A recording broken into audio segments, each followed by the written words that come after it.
A few weeks ago, Congressman Ron Paul was live on this radio program, and I asked him if he was going to run for president in 2012, and he said, well, it's a little early right now to talk about that. We're fighting the greenhouse gas emissions, global tax. We're fighting this new Bank of the World. We're fighting government takeover of health care. And I made the point that myself and many others challenged him, drafted him in 2007, 2008 to run for president, and that this giant grassroots organization was formed, and that the idea of liberty and freedom and of auditing the private Federal Reserve and abolishing the Federal Reserve is now growing to the point where the momentum has shifted. They may defeat it this year or even next year, but the public is now identifying the private Federal Reserve banking cartel as the source of our economic problems, the source of the derivatives, and as the globalist who really run our government, and that the left and right, the Republican and Democratic parties, are fully controlled. Look how far we came. And when I challenged Ron Paul to run for president, I made the point that he had the responsibility to run, even if he didn't have a very big chance of winning, because he would inject real issues like dollar devaluation and globalization and NAFTA and GATT and New World Order and federal power grabs, that he would inject that into the Republican debates for hundreds of millions of Americans to watch. That indeed did result in a total turnaround in the American people's awareness to the private Federal Reserve.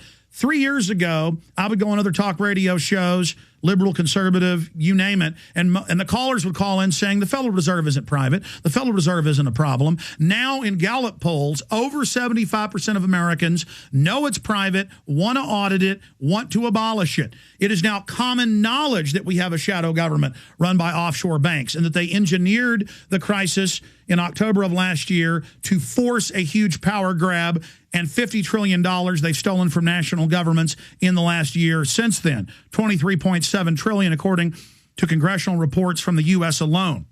Saying that, I know Ron Paul, I know Rand Paul, I know his mindset. I've been listening and reading to his statements and his ideas for more than 15 years. I've been interviewing him for more than 13 years.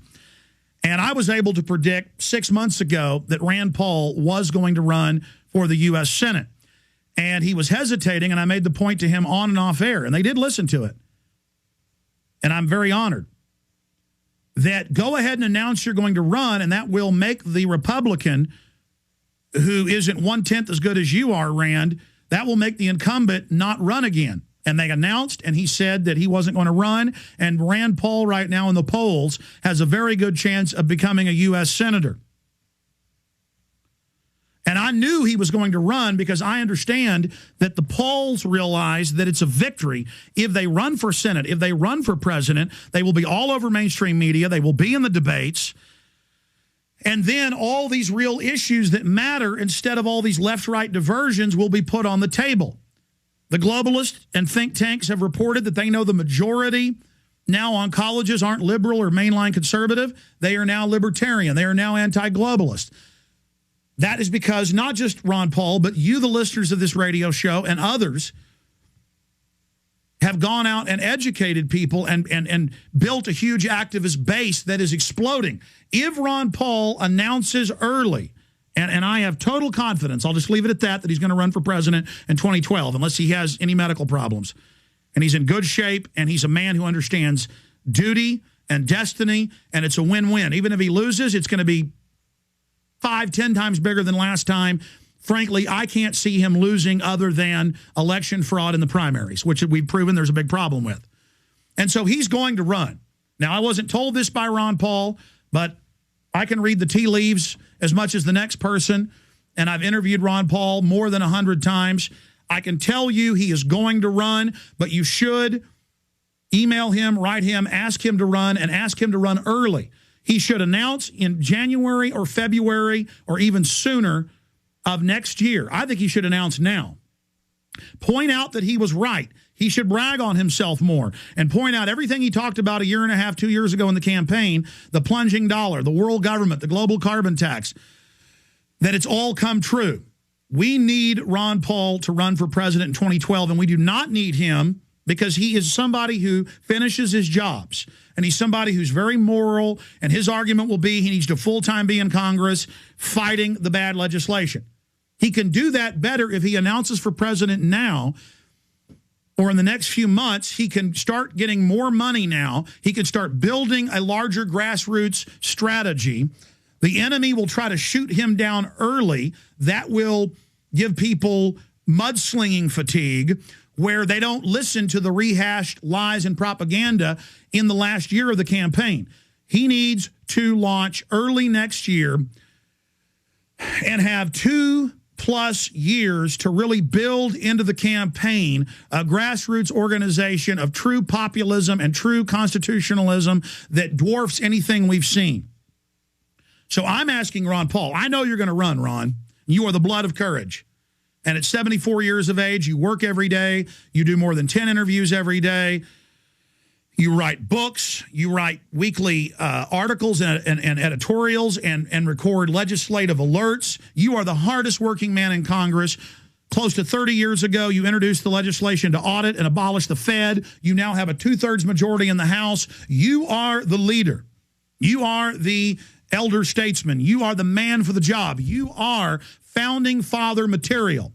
And I, Alex Jones, and my tens of millions of listeners and visitors of INFOWARS.com and PrisonPlanet.com hereby draft you for 2012 to be our champion. Now, the campaign will heat up a year and a half before.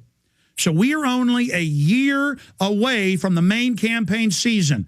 Congressman, announce in the next 6 months. You must announce in the next 6 months. Now, I'm done talking to Congressman Ron Paul now and his campaign. I now want to reach out to Ron Paul supporters and everyone who loves liberty and freedom on the good ship of this republic. You will have a higher platform, a larger platform to speak out, Congressman, if you announce soon. You know that. But to the listeners, COINTELPRO is going to attack and say, oh, look, we gave him $30 million, $25 million, and he lost. But he gained and built a platform. Wars aren't won in a day. They're won by attrition. You have to persevere like George Washington and continue to fight. That is the key to victory. Resistance is victory. We have the truth. He will be front and center as the global carbon tax unfolds, as the global government unfolds, as the plunging in the dollar unfolds, as the police state unfolds. He will be there, and he knows he gets a lot of death threats, I know, and doesn't talk about it, just like Lou Dobbs doesn't a lot, except when his house gets shot at. He knows that he's going to be under massive attack, and we need to pray for him. But understand, we need to give money to Ron Paul for president. We need to support him. We need to grassroots hit the ground now with this draft to draft him. And we need to support him 110%. Whether he wins or loses, he wins in the arena of ideas. So I just pray that our Heavenly Father move Ron Paul to announce earlier rather than later. I ask God to move people's hearts and minds to do everything they can and to use their intellects to think of inventive ways to support Ron Paul, and that we understand that it is so essential he run for president and he run early, and that everyone get behind him, and that everyone realize that there are paid government trolls and blogs that are going to lie about him. The establishment knows that left attacks bounce off Ron Paul. Fake right-wing attacks bounce off Ron Paul. They're going to attack him from the fake libertarian base. They're going to run strong libertarian candidates up against him. The Libertarian Party at the top is definitely compromised. I will state that here on the record. The evidence is overwhelming. And that we need to not respond to the attacks and only intensify our support for him. Because the establishment wants you to stop and defend Ron Paul instead of waking up new people to supporting Ron Paul. And we should run more people for the House and Senate on the Ron Paul bandwagon. This is history. We can save our faltering and stumbling republic from falling if you commit 110% to support Ron Paul for president 2012. The ball is in your court. The world government is coming in against humanity right now. The tyranny is unfolding. Everything Ron Paul and myself and many others talked about has now been admitted in spades. There's no more denial, no more time to screw around, no more time to ninny. The world government's real. Ron Paul is our elder statesman. He is our leader. He is our chief. He is our commander. He has proven it. He has shown the fruits of his labor as being 100% pure and good. We must pray for him. We must monetarily support him. But more importantly, we must hit the streets and get the word out for Ron Paul now for President 2012. The campaign's already on. Start supporting him now. Ron Paul, 2012. It's going to happen. Visualize it. We're going to save the republic.